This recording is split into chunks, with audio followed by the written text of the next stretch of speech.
ক্যারিয়ারে অনেক নায়িকার সঙ্গে ছবি করেছেন, এখনো করছেন, কিন্তু অপু বিশ্বাসের প্রায় সব ছবির নায়কই শাকিব খান। কেন শাকিব খান ছাড়া অপুকে সচরাচর অন্য নায়কের সঙ্গে দেখা যেত না? এমন প্রশ্নের মুখোমুখি অপুকে অনেকবারই হতে হয়েছে। জবাবে তিনি থেকেছেন নীরব এবং কৌশলী। তবে সম্প্রতি এক পেজের লাইভে এসে অপু বলেন, আমাদের জুটির চাহিদার জন্যই যারা আমাকে চুক্তি করাতো তারা শাকিবের সঙ্গে আমাকে বেশি চাইতো, তাই ওর সঙ্গে এত কাজ করার সুযোগ হয়েছে।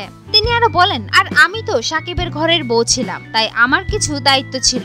আমাকে অনেক সময় পরিবারের কাজে সময় দিতে হতো, আমি একটু আড়ালে চলে যেতাম। তখন শাকিব অন্য নায়িকাদের সঙ্গে কাজ করেছে, আমার সঙ্গে গ্যাপ হয়েছে, পরে আমি ব্যাক করে আবারও শাকিবের সঙ্গে ছবি করেছি।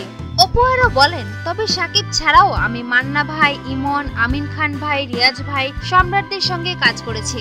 শাকিব আমাকে কখনো ফোর্স করেনি যে অন্য কারোর সঙ্গে কাজ করতে পারবা না, আমি স্বাধীন ছিলাম। লাইভে অপু আরো জানিয়েছেন রাজনীতি, ছবির নানা বিষয়, চলচ্চিত্রের বর্তমান অবস্থা, চলচ্চিত্র নিয়ে অপু বিশ্বাসের ভবিষ্যৎ পরিকল্পনা ও ব্যক্তি জীবনের নানা গল্প। সুপ্রিয় দর্শক, বিনোদন জগতের আরো নিত্য নতুন খবর জানতে আমাদের চ্যানেলটি সাবস্ক্রাইব করতে ভুলবেন না। লাইক, কমেন্ট, শেয়ার করে আমাদের সঙ্গেই থাকুন। ধন্যবাদ।